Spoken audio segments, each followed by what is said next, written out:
Agenda. I'll do a quick introduction of TechSoup, followed by a couple of polls to get us started on the topic of the day and help us understand where you're at currently with your email strategy. We'll hear a little bit about Global Giving's secret sauce from Allison, and then she'll take us through 3 different ways of looking at how to improve and make your emails earth-changing. And then she'll talk about her strategy to listen, act, learn, and repeat. We'll have time for Q&A at the end, but there may be opportunities during the webinar to also chime in. So feel free when it moves you to ask those questions in the chat window. So who is TechSoup? We are a 501c3 nonprofit working toward the day when every nonprofit, library, social benefit organization on the planet has the access to technology resources and knowledge to better achieve their mission. We do this in a lot of different ways. Primarily we do it through our donation programs that have connected more than 200,000 charitable organizations with donations from companies like Microsoft, Adobe, Cisco, and Intel in more than 60 countries around the world. And we do this every day, and we're always trying to expand the different product offerings available through our catalog, as well as the services we provide like our webinars and events and articles and blog posts. In addition, we're trying to expand to offer more services that can help you make technology decisions like consulting services, as well as the latest products like Windows 8.1 and QuickBooks 2014. You can find all of this and more by visiting TechSoup.org. So for those of you who aren't familiar with us, please join us there to learn more. Now on to the topic of the day, how to write earth-changing emails. This isn't a question just to poll you for our benefit. This is a question on screen to help us understand where you're at currently with your email. So what's the size of your current email list? Roundabout. We know these are broad categories, but let us know, are you and this is your list or lists combined. And this helps us get an idea of sort of what your audience reach is and maybe what your capacity is. Gives us a hint into maybe how many staff you might have. And you can feel free to comment in the chat window if you feel like these categories don't capture your organization all that well, or if you have some other thought to share. I'll give just a few more seconds for people to respond.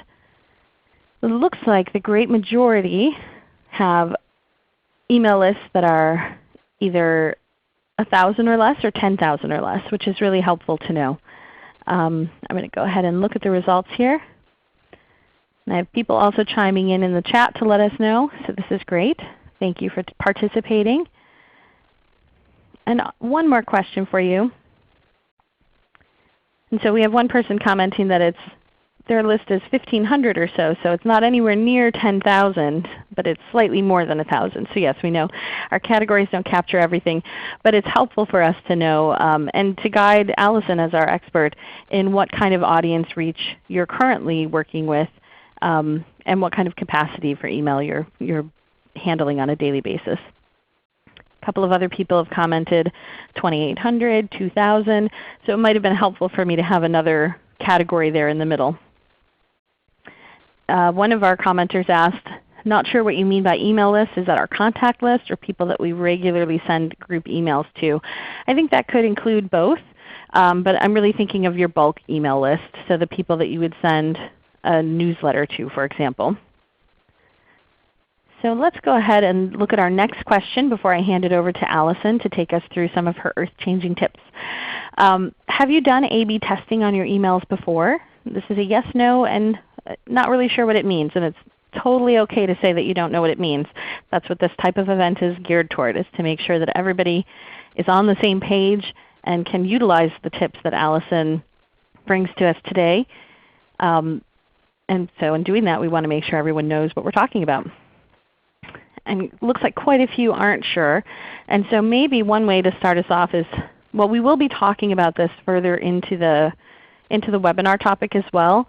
But just a really quick overview or definition of it is A/B testing means taking a segment of your existing list. So say you have 1,000 subscribers, and maybe you take 100 of those subscribers and you divide them into 2 groups, and you test something in your email. Maybe you test the subject line, or you test some of the content, and you send a batch of that to group A, that 50, and then you send a slightly different email to the other 50, and you see which one performs better. And then whichever one really performs better, then you'd send that one to the bulk remaining part of your list. We'll talk more about that later on, but this is really helpful to get an idea of where our audience is at today. And so we can spend time really defining that later when Allison talks about it in her agenda.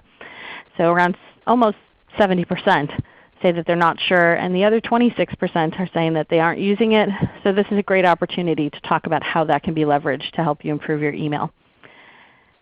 So with that, I'd like to go ahead and invite our speaker, Allison Carlman, Senior Unmarketing Manager at Global Giving, to join us at the line and to take us through her strategy for helping us all achieve earth-changing emails. So thank you so much for joining us today. Welcome to the program. Thank you. Can you hear me?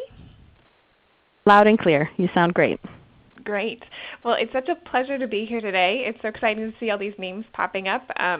It's really great to get a chance to talk to you, and I'm glad to have a little bit of an idea of who I'm speaking with and maybe the size of organizations and email strategies that you might have. So I'll just go ahead and get started here. My goal is that in the next hour, now in the next 50 minutes, you will learn the most effective way to motivate your audiences using emails. Also, we'll talk about identifying your super friends and what that means. And finally, in the next hour, hopefully you will walk away having written a hypothesis for one email experiment that you're going to do. So here we go. I'm from Global Giving. Many of you may be familiar with Global Giving already. You may know of us as the world's first and largest global crowdfunding platform for nonprofits. So we work with nonprofits of all shapes and sizes all around the world in 157 countries. And then we also have donors of all shapes and sizes, mostly individual donors, but a really robust set of more than 100 corporate partners too, who also donate to the nonprofit projects on our site. So our work, our goal is to channel more dollars to more doers every day. But in addition to providing nonprofits with the critical funding that they need, what's exciting is that we can also provide critical information and tools that enable nonprofits to be as effective as possible with the money that they do receive. And because we have some really great incentives on our platform and some great bonus dollars and corporate funding, as organizations become more effective, we can provide them with a kind of exposure that assures that the world knows it. And as their effectiveness increases, so does their funding. So my shameless plug here is if you're a nonprofit and you're interested in the idea of individual crowdfunding online and working with us, you're welcome to apply. We would love to have you apply to join, and we get organizations on the site through something called an open challenge, and you can learn more about it at the link that I just sent, where you can learn about our open challenge and the application process. And the deadline is July 24th. So that's the end of my shameless plug. Now more back to emails and how to write earth-changing emails. So I talked about we have tools that can help organizations become more effective. And you're probably wondering, how do we know what makes an organization effective? And the answer is that we've seen that whether in business, government, or the nonprofit sector, some of the world's most agile and adaptable organizations are ones who do this. They listen, act, learn, and repeat. We call it a cycle of progress, where they're constantly honing what they do based on the best information that they can get their hands on. And we've seen that nonprofits, including ourselves, become more effective when we listen to what our stakeholders are saying, including the constituents that we serve, our peers, experts who are also talking about the type of work that we're doing. And then once we hear those ideas, we test some of them out with our own target audiences, and we track results and learn from those results and then try the whole process again. That's the repeat step. So we really believe that this not only helps you become more effective at the work you do in achieving your mission, but it's also a way to help improve your fundraising strategy as well. So we're going to talk about listen, act, learn, repeat today in terms of email marketing and your fundraising strategy over email. So this is it. This is the punchline of this whole presentation, Global Giving Secret Sauce for Writing Earth-Changing Emails, in order to get your audience and your readers to act in the way that you hope. I get people all the time asking me, what's the best practice for email? What's the best time to send emails? What are the best word lengths? And all of that. And the answer, unfortunately, nobody wants to hear this, is always, well, it depends on your audience. Have you tried it? What works best with your audience? Because it's not the same for every audience. So I'm going to start by showing you how we at Global Giving have listened, acted, learned, and repeated with our own emails, so that you can then get an idea about and be inspired to listen, act, and learn, repeat on your own. And then you'll already be a third of the way through the cycle, because you'll have listened to me talking for 30 minutes here. And then you'll be able to develop some ideas about how to act, and then prepare to learn from your experiment by tracking your results. And again, this is a cycle, so there's no real beginning or end to it, so we're just going to jump in at this point, where I'm going to share with you some of the acting that we've done, and you'll listen on that and be able to act yourself. So here we go. The cycle starts with listening, and we group all of our sources of feedback into 3 different categories here. The first is users, and users could be anything. Users could be the constituents, the people that you serve. Users could be the people that are reading your email. So in this very specific case, we're going to be talking about the users of the emails that you're sending. So these are the people on your email list. And then there's also peers. So peers are, you could call them your frenemies, other organizations that are doing similar work to you, who are friends, but also competitors. But I think one of the really most powerful things about the nonprofit sector is that there's so much good to be done in the world, and there's so much more potential for more good to happen, that the world works better when we work together to meet our missions. So we really see peer collaboration as a great way to help one another improve the work that we're doing. And the third is theory. There are people who get paid to do studies and research about things, and it's always great to test out what you read and what other experts who are spending a lot of time doing very scientific studies are saying. Okay, so first, the users. We are going to take a look back through the Wayback Machine of Global Giving's emails. These are some snapshots of emails that we as Global Giving have sent. And we send approximately 1 to 4 emails every month to a list of about 140,000, which sounds like it's a lot bigger than the list that you guys are probably working with, but I believe that the principles can still be the same. We're usually asking for donations in our emails on behalf of our nonprofit partners who have projects on our site. Last year we raised just under $300,000 from those emails for our nonprofit partners.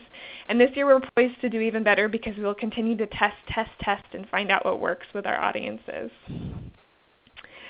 So to start out, I'll give you an idea of about 5 years ago. This is what our email newsletter looked like. The term e-newsletter is what we use now, but it's kind of a relic, because it's actually more descriptive of how our emails used to be. They used to have news. They used to be about us, and they would be little snapshots of news articles where you could click to view the full article. And what we found from our users, based on the way that they were interacting with our emails and what they were just telling us, was that they didn't want to read. I think this has changed a lot, just as all of us in the past 5 to 8 years have gotten a lot more email. We don't really want to read. So I think a lot of us are guilty of wanting to share so much content in our newsletters, but our experience is that people don't want to read. So the next feedback we got once we changed the format, this is how we changed it, was that it worked really well once we started to humanize it, and instead of talking about ourselves, we started talking about our users. So that's what I mean by show me what it means to me. This email says, Dear Kevin, Kevin is the reader of this email, what are you doing for Black Friday this year? So this is now about you, the reader, and not us as Global Giving. And that's our next step. We started to see our emails were performing a lot better when they were not about us. We also started to include some better images and found that people clicked on images. So the next thing we did was we just made a really big image, a big header image. And we also realized that being more focused and making it even shorter was working for us. So more focused and even shorter with big images, that was our next steps in the next way that we iterated. The next bit of user feedback we got was we saw that a lot of people we could track where people were clicking on emails, and we saw that they would really click on emails or images where was one person in an image that's looking at you, making eye contact, and looking hopeful. And so if you look at our past newsletters in the past couple years, that's what we do. We feature one person making eye contact, looking hopeful, because people tend to click on that, and we've seen that over and over again. Then the next thing we started to do was to continue. Here we have a turtle looking at you, looking hopeful, making eye contact. The next thing we started to do was try and make it more clever and unexpected. So here we have a pretty cool image, and then we started to incorporate a lot more humor. This email has a bunch of Teenage Mutant Ninja Turtles jokes in it. And we saw that those started to go over really well. And in fact, people were sharing them just because they liked the style of the email, not even necessarily because they liked the call to action, but it got the word out there. The next thing we started to do was, instead of just writing our call to action in the email in text, we started making it into a button. And then we made it into a larger button, and then larger and larger buttons. And so now we have a pretty embarrassingly large give a gift card button in this email, or it might say donate now. We realized that the bigger we made the call to action, the more people clicked on it. So that's what we do now. And then finally, the last thing that we learned from our users that I'm going to talk about today was personalization. And so some of you who have smaller lists than 1,000, and maybe you're sending out 100 emails or even 20 emails, you might be able to just manually personalize emails, and maybe you already do that a little bit. But if you use a different mail provider, we use MailChimp for example, we found a few ways to customize by including the person's first name in it. What we actually do in this email here is I'm trying to show how we included the images and projects from the organizations that people had donated to. So they were seeing things that were familiar to them. And so every person that got an email on our list had a different email because it pulled in their own personal project information to organizations they'd given to. And so you can take this tip in a lot of different ways, but the more you can personalize it and make it hyper-relevant to the person receiving it, the better. So that's my quick and dirty list of the things that we've learned over the past few years that we try and implement with every email that we're sending. Here's a summary of it. Keep it short and focused. Make it about the users, not you. No, really make it even shorter. Use big, compelling images. Often the best images are one person making eye contact. Use humor and do things that are unexpected. Feature a very clear call to action, and personalize. So that was from the users. Those were things that we were learning from the users. The next thing I want to talk about is peers and what we can learn from our peers. And so I'll tell you a little bit about who we consider our peers are. We have a small group of folks who work on online communications in a group of similar organizations that all met up a few years ago and started just sharing what we were learning, and we call each other the Super Friends, or at least that's what Global Giving people call the rest of the group, is the Super Friends. For us, it's Kiva, DonorsChoose.org, and Charity Water, similar organizations, and we get on a call a couple times a year to talk about, hey, what are you testing and what are you learning, so we can share those best practices, because we think we probably have a lot of the same donor base. It's a pretty bold thing to reach out to people who might be considered competitors, but again, we've all really thrived from this relationship, and we feel like we're just improving the sector and advancing our missions, each one of us, and it's been really cool. So I would really encourage you to think about who your super friends are. So what I'm about to show you is 3 emails. I asked each of our super friends to share their best performing email from 2013. So I'm going to show you one from Kivo, one from Donors Choose, and one from Charity Water. And I'm actually going to ask you to start engaging here and start typing in your chat what you think makes that email really compelling. What made that the best performing email of the year? So here we go. Here is Charity Water's email. I'm going to give you a second to read it.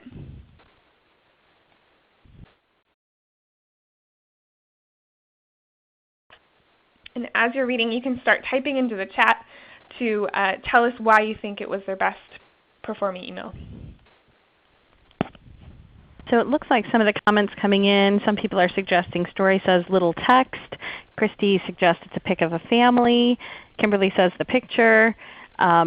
Story suggests that it's a big picture of people smiling. There's a big button. Positive image, family facing forward. Makes me curious from Cynthia. That was my response when I first saw this one. Was what does the huh mean? What is the answer? Inspires curiosity, family atmosphere, they're smiling, eye contact, great picture, consistent color theme. People want to know the answer.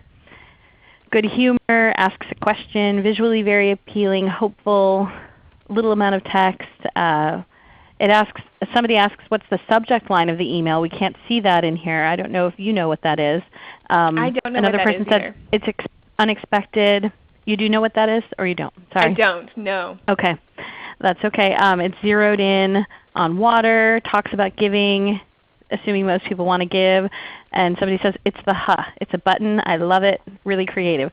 So tell us, are all of our participants chiming in? Are they correct?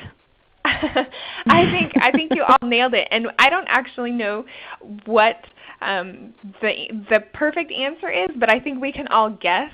And this is a list of things that Charity Water also said why they think it worked out well. Oh, I'm sorry. Here is the subject line: "'Tis the season for a box full of sand." And we think it was really excellent because it's a beautiful image. It's well laid out. It's formatted for mobile phones. I don't know if you could tell that, but if you look at the size of the image, it's perfect for an iPhone. And you're right, there's very little text. You can read it really quickly. And everybody loves that button at the bottom that says, huh?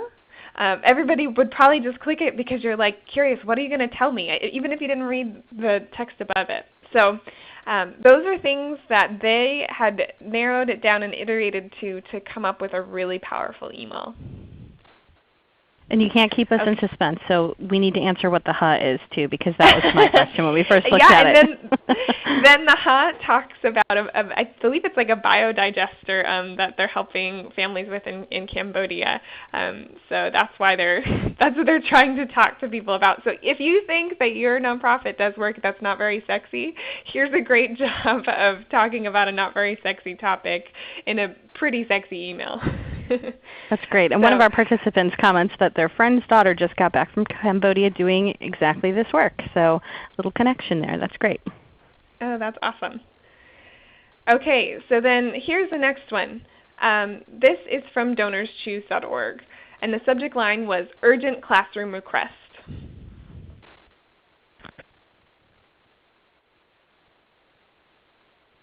So again, chime in our chat and let us know what you think made this successful. I'll be reading off your answers.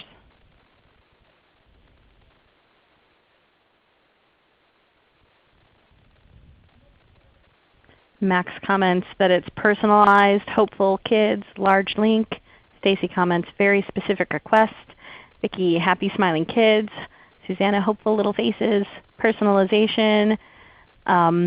Cynthia says, I honestly probably wouldn't even finish reading it, so maybe she's not a fan of this one. Little children smiling, lots of happy kids. That it's a specific ask, has a cute homemade card, gives the opportunity, a personal response, colored text, donation goes to someone and it's not abstract. So those are some of the feedback that our audience is sharing. Yep, that's all really excellent. Here's what Donors Choose told me that they think made this most successful was that it was personalized by state. So you can see here they said our littlest learners in New York could use some holiday cheer. So wherever Morgan was from, it was in New York is where her database information was. So this was personalized to the state of every recipient. And then also it was simple and brief, although you're right, it's possible people might not even get all the way through there. But it really is only 3 sentences and 2 sign-offs. So I think that was also really effective. And then urgent. So this is one thing that's really interesting. They said urgent classroom request, which is a very specific thing. But since this was mass sent to every person on their list, it wasn't about any specific classroom that really needed one thing.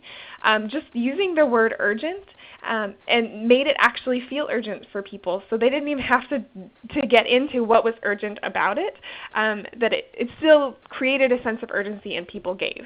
So that's something that you can think about is how can you create a sense of urgency and sense of timeliness around an email that you're sending even if there is no real deadline. You could sometimes just say, we have a goal of raising $500 this week, and that could be enough to motivate people to help you get to that goal, even if there's no real reason for that. That's Okay, great. And so one thing more. that I think is interesting about this, just to comment on it quickly, one of our participants was saying that they didn't like it as much, and I agree. I think visually it's certainly not as pretty as the last one we looked at, but it's a great example of how you don't necessarily need to have the fanciest graphics or the most awesome system to be able to make a really effective email. It matters. Your text matters a lot, and personalization. So these kind of tips can work for anybody, no matter if you're just using your Gmail or a regular email tool, not a blast email tool to send out emails. So just thought I'd chime that in there. I totally agree. And that's what's really interesting about what I'm learning these days in emails is I think we all like to think that really beautiful images like this are always going to be the most effective. But you'll see with the next example, lower tech actually ended up working better. What's most important is that you test with your audience and you see what version, what really gets people to move. Because ultimately you're trying to get results out of your email. And we all think that everyone loves really powerfully written stories and really beautiful imagery, but sometimes short and brief and punchy is what works. So here's Kiva's example of what was the most powerful email of 2013. And this one I'm going to have to kind of give you the punchline because it's kind of confusing. So you can see at the bottom half of this email there is just the regular e-newsletter. And you can see it says, hi, first name. You can see that's where they would have used their data system to import the person's first name. But then they added this chunk of text on the top of it that said, it looks like you haven't used your Kiva balance to make a loan. Please don't let your money sit idle in your account. Thanks for everything you do to support borrowers around the world. Best wishes, Chelsea Bacci, who's the Senior Director of Community. So what it looks like is that this woman herself, Chelsea, has forwarded this personally. She's like, hey, you didn't read the email we just sent you, so I'm making sure you saw it. But they did this to everyone. So everyone on their list got this version. And it was outstandingly, it was the best performer of the year because it was this one kind of interesting trick that wasn't super high tech. They just added this bit of what looked like personalization up at the top. So here I'll summarize. It was personalized. It made it look like it was forwarded by a staff member. So here less formatting was more effective. However, in my opinion, this might be a one-trick pony. So it's something that you could maybe do once or twice a year. But if you started doing that all the time, your audience might either get tired of it or sort of like realize what you're doing. So I think it's a great example of how trying new and out-of-the-box things can be really effective. And it's maybe worth doing sometimes if you think it might work with your audience. But it's not necessarily going to be the thing that you now start doing every time. That one's really interesting, I think. I do too. So here I'll just summarize again. This is what I learned from my peers.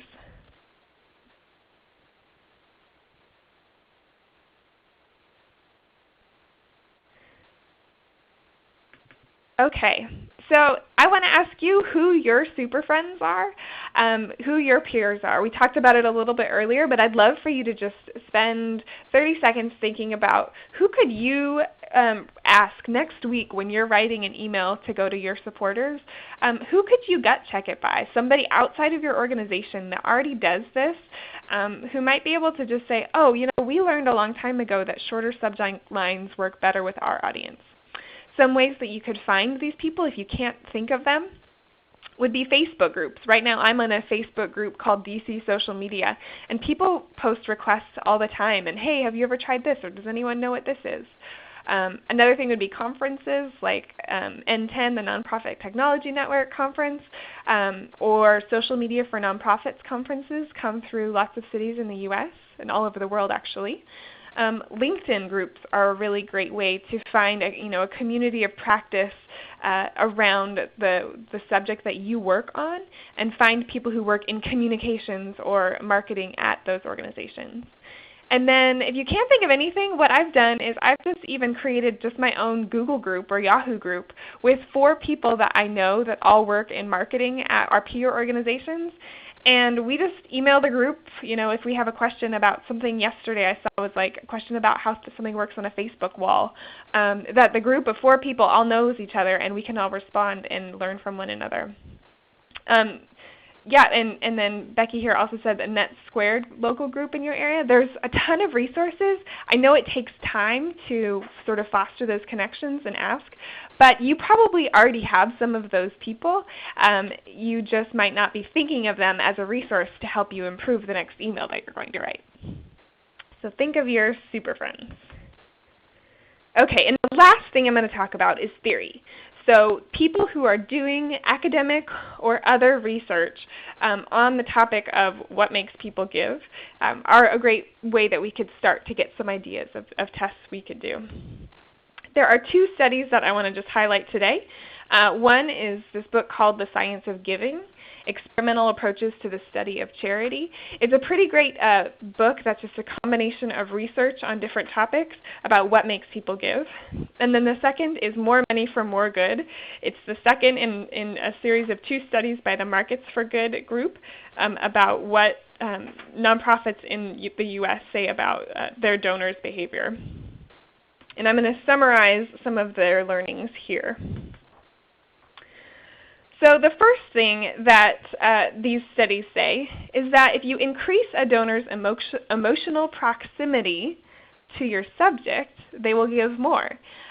Or in English speak, if you connect the donor to one person, one animal, one object, one story, then they'll be more likely to care about that.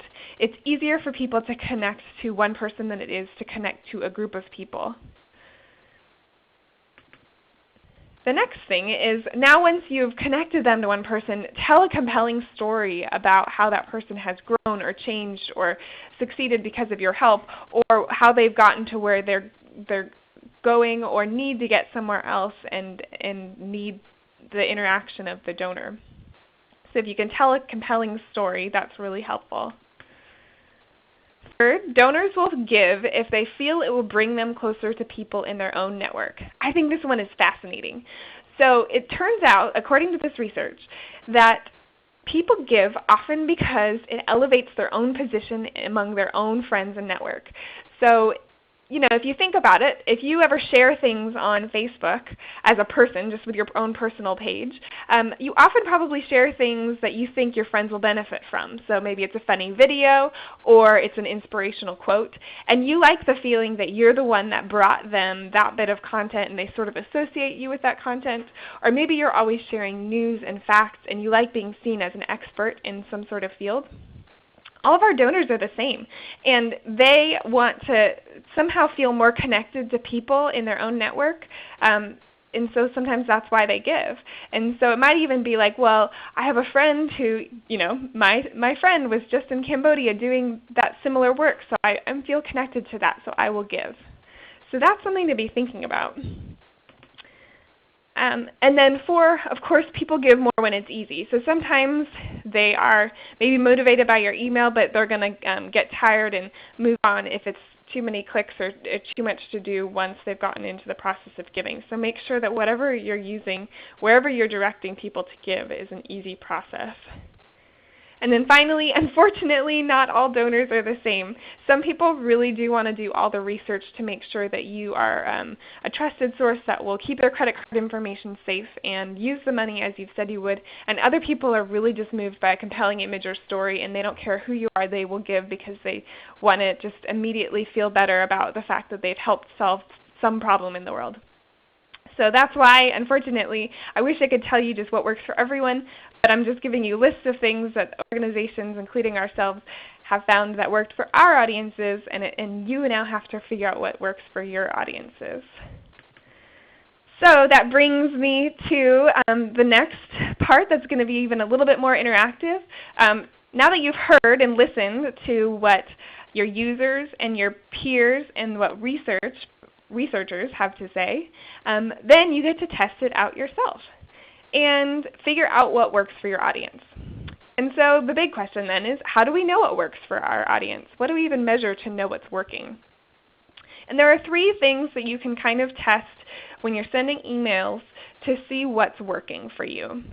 The first thing is the subject line, and so often that's just the last thing people think of after they've crafted a beautiful email, and then they're like, oh yeah, I got to put a title on it, a subject line, and send it off. And your subject line is the most important thing, because if people don't like the subject line or if it's not compelling, they won't even open their email, so they'll never see your beautiful image and they'll never read your compelling text and call to action.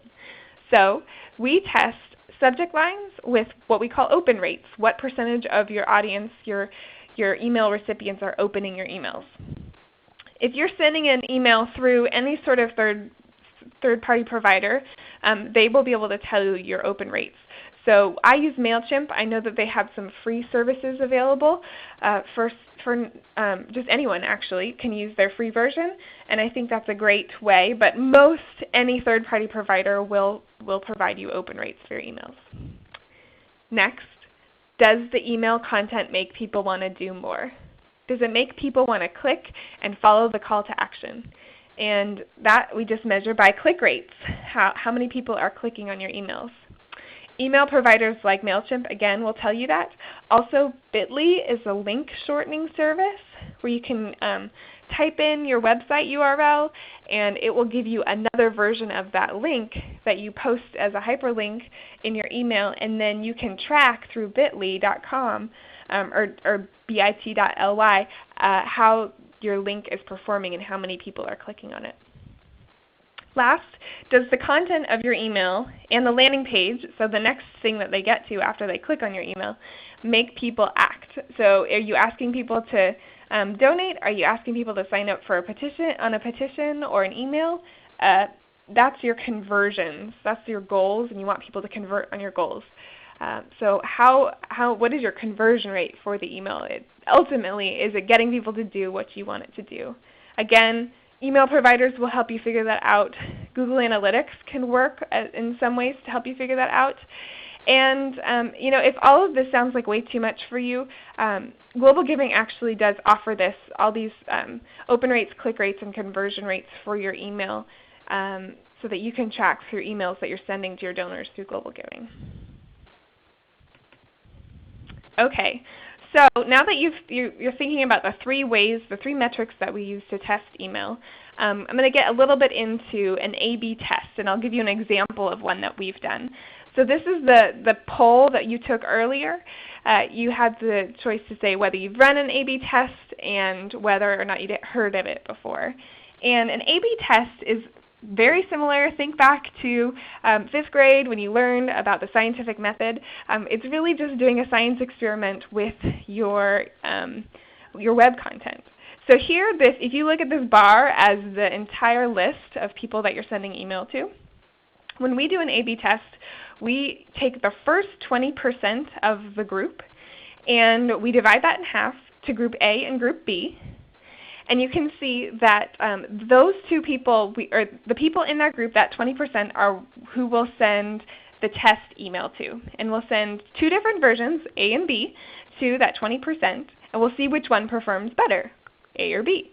And then the winning email we will then send to the rest of the group. So that's the secret behind the Obama campaign and all of their email glory is test, test, test with a segment first and then send the winning one to the rest of the audience. So here is an example of an A/B test that we did. And I see someone here asked, how long do you wait after sending the initial test? It depends on the size of your list because you want to make sure that your results are statistically significant or at least give you significant results. So in some cases, if the size of your list is big enough, maybe an hour will be enough time to see a difference in the results. Sometimes people do it a day before. It really just depends. Okay, so what I'd love for you to do is see these two versions of these emails that we sent. And what we did when we sent this email is we had a hypothesis that we were testing. And I'd love for you to type in what you think our hypothesis was for this test.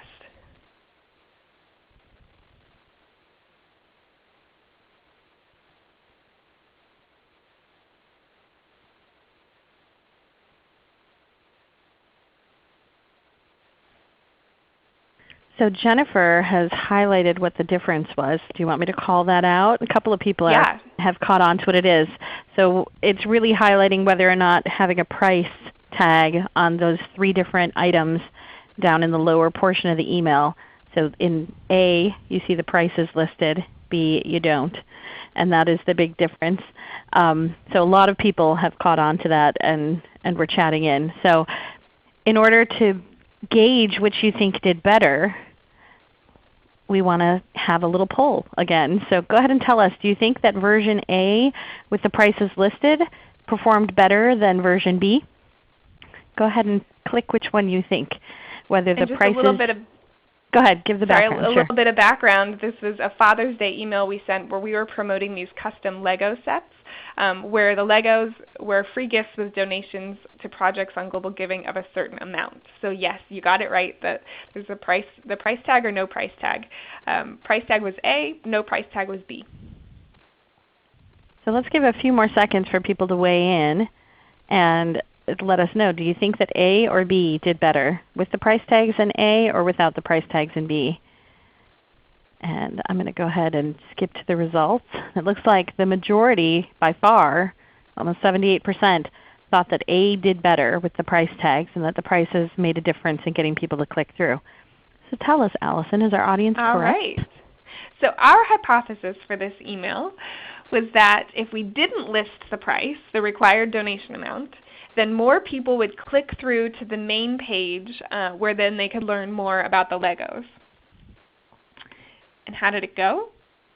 Version A got 80 clicks. Version B, without prices, got 175 clicks. Dun, dun, dun. So, while our audience is wrong. I know.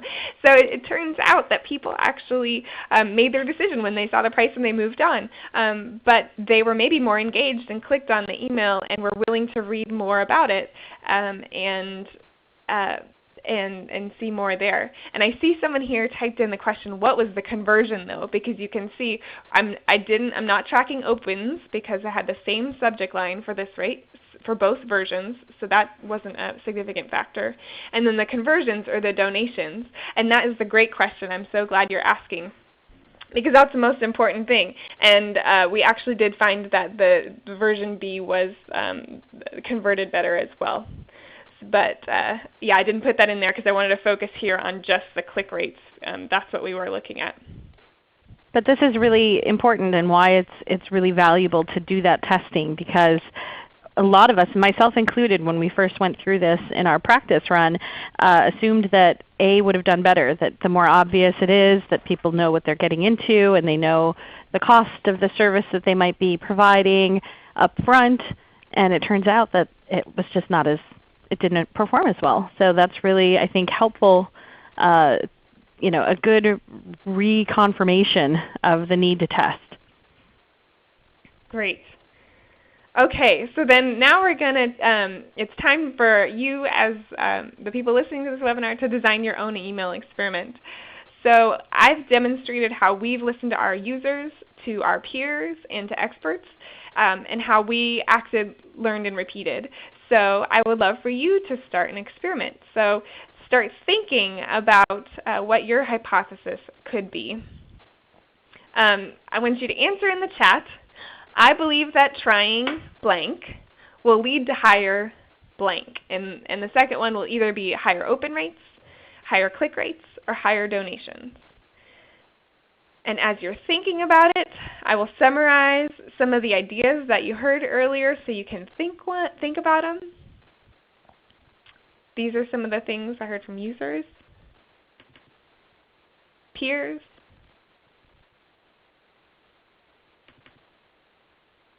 and theory.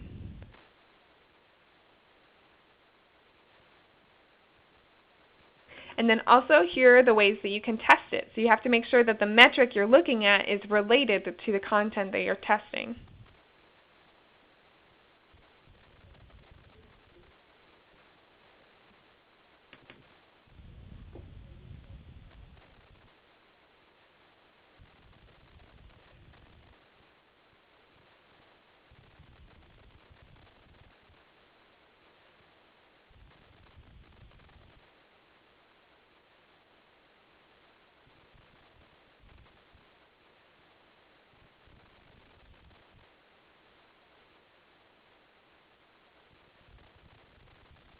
So a couple of people have chimed in the chat saying, so Jennifer says that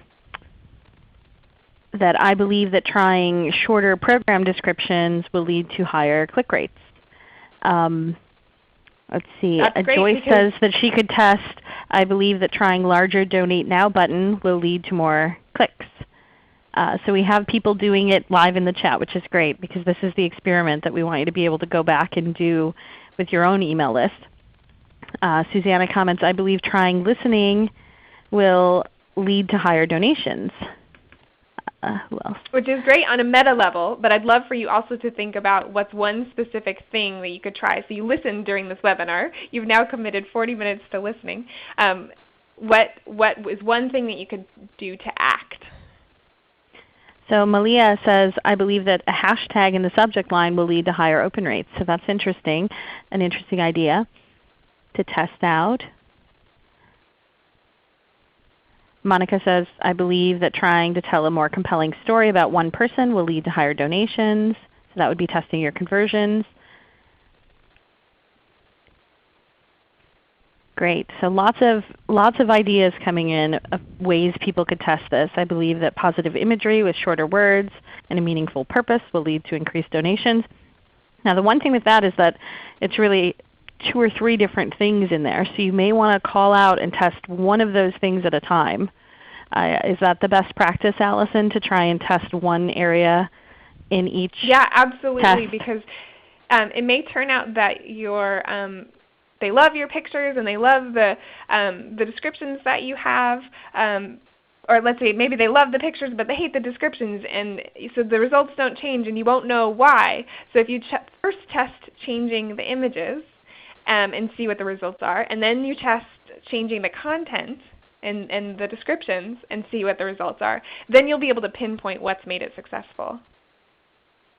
Exactly. If you test too much at once, then you really don't know what brought you that result necessarily. Mm-hmm. Great. Okay. So a lot of good ideas coming in. Well, I would encourage you to continue to be thinking, and don't let this hour end without thinking about one thing that you're going to do to do a test in your email. The last part of this listen, act, learn, repeat cycle is the repeat. The point that you have to keep doing it all the time. So you make sure that what you learned before it may not even still work 5 years ago, because people change and your audience probably changes. Not the same people are on your list. So you have to keep repeating this cycle, listening, acting, learning, and repeating.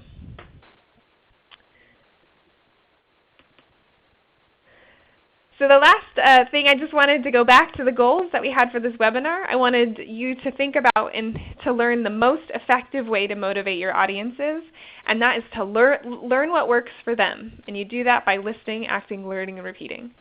Also to help you think about identifying your super friends. Probably the very easiest way you could do this without having to talk to anybody would be just sign up for a bunch of emails from organizations that you know that are sort of your friends and competitors and see what they do. Although I would warn you, you don't know how well they're performing. So just because they're trying something doesn't mean they're succeeding at it. So maybe sign up for them, find a cool thing that they're doing, and then just email the person who wrote it and the person in charge of communications there and be like, that was such a great email. How did it work for you? To see if it worked or not. And then like I said, I would love for you to walk away with a hypothesis. And I want to close with one really quick story here. There's an organization. I had a friend who worked for an organization that helps people who are blind get paired with dogs, with service dogs. And the organization had been around for a long time, and they'd found that after a while that people really started to connect and respond more to stories about dogs and about how they were training the dogs and finding the dogs than the other stories that they were telling. So they started using more and more pictures of puppies and great dogs, and it was just super compelling. And it was going really well. But it started to sort of change the environment in their office, and it turned out that less people who were blind were still on staff and even on the board. And they finally found themselves in a place where the organization over a couple of years had shifted to really be about dogs and a lot less about the blind people that the dogs were ultimately intending to serve. And so I tell you that just to remind you that we all every day would love to have the best practice and be doing really great emails and just really compelling people to give.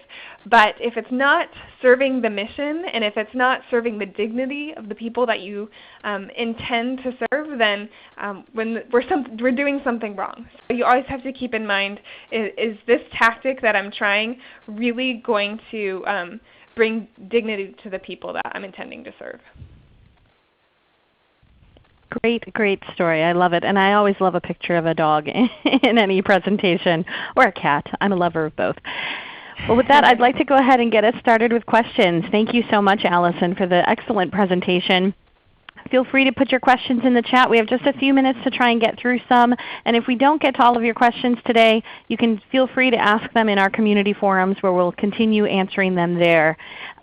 So Michelle asks, I think, a really valuable question up in the front end. She was asking about how do you incorporate humor when the subject that your agency is dealing with is something really hard like suicide. And I can imagine this applies to organizations that work with domestic violence or sex trafficking or child neglect and abuse or any number of topics that are really hard topics. Do you have any ideas or suggestions of how somebody could incorporate humor or make an email kind of fun, like have the little turtle like what we showed in the example? Yeah, that's a great question because I hear that all the time too. People are like, well, we just don't work with animals, and animal pictures might work, but they don't work for us. And I think a lot of that has to do with helping to find your organization's voice and the voices of the people who work for your organization.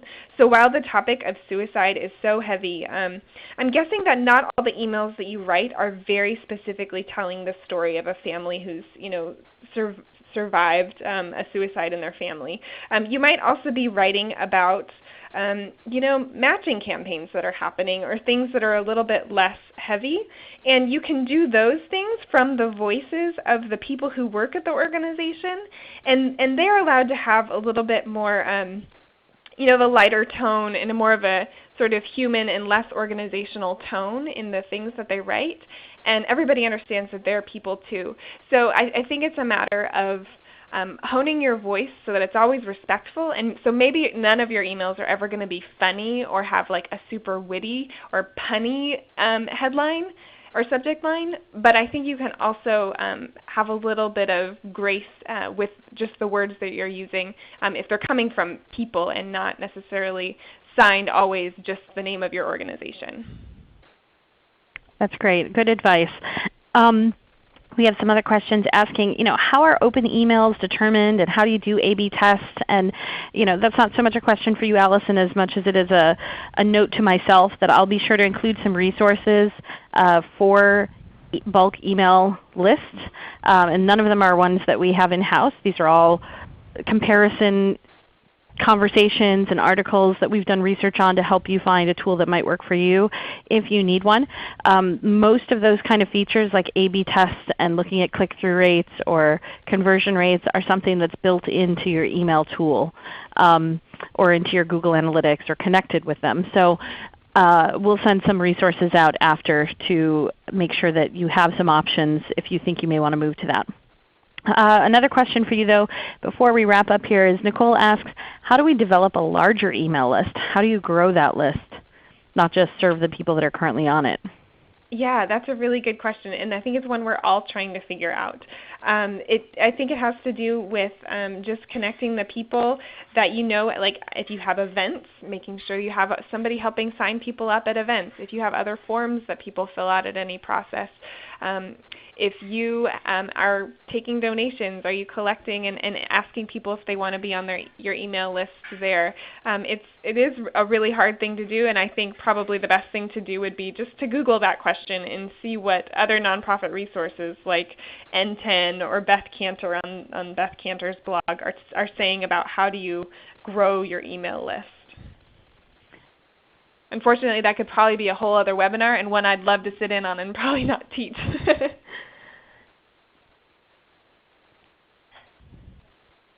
Well, we are at the top of the hour, so I'm going to quickly just go ahead and show a couple of resources that will be shared with you in that follow-up email you'll receive in a little while.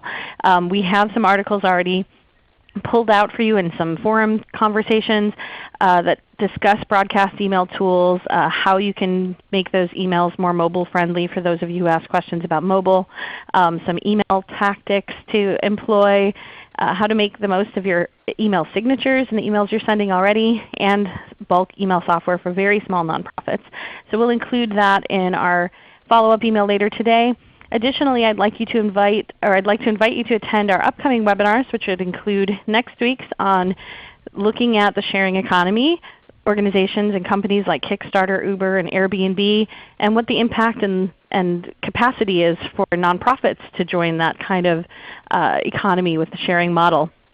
So particularly if you're a library or an organization that has a sharing model already, this would be an interesting event for you to attend.